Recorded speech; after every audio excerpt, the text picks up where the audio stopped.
Cultura, una parola che, bene dirlo senza falsa ipocrisia, per anni ha fatto venire l'orticaria a molti in Veneto. Erano gli anni della locomotiva del nord-est, in cui l'unica vera forza propulsiva sembrarono i prodotti manufatti che uscivano dalle fabbrichette. Poi, con la crisi del manifatturiero, ha preso sempre più piede il comparto del turismo, il comparto dei servizi, dell'enogastronomia, ma è relativamente da poco che si è capito che cultura è turismo, cultura è economia, soprattutto quando si parla di un paese che è la culla della civiltà, delle arti e della letteratura, e non è un vanto frutto di orgoglio nazionale, ma un dato di fatto. Partecipare ai bandi che la Commissione europea mette a disposizione di progetti culturali è una rivoluzione di mentalità doverosa. E finalmente è stato coinvolto il settore della cultura e degli spettacoli del Veneto per un confronto con i funzionari di Bruxelles della regione.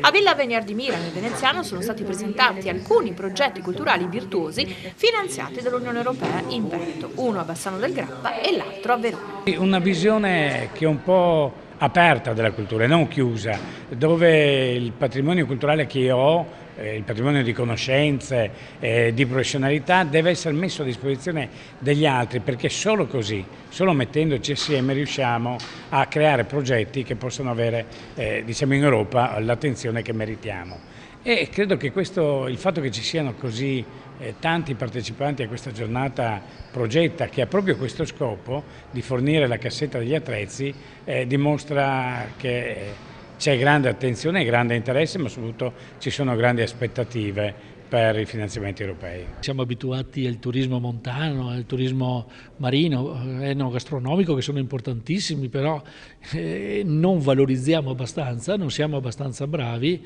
forse autolesivi per certi aspetti, a valorizzare questo patrimonio culturale. In questa settimana siamo riusciti ad aggiungere nei dossier che riguardano Horizon 2020 e nel dossier che riguarda Cosme, che sono dei contributi alle piccole e medie industrie della nostra realtà che seguono il turismo, che seguono i servizi, abbiamo aggiunto queste possibilità.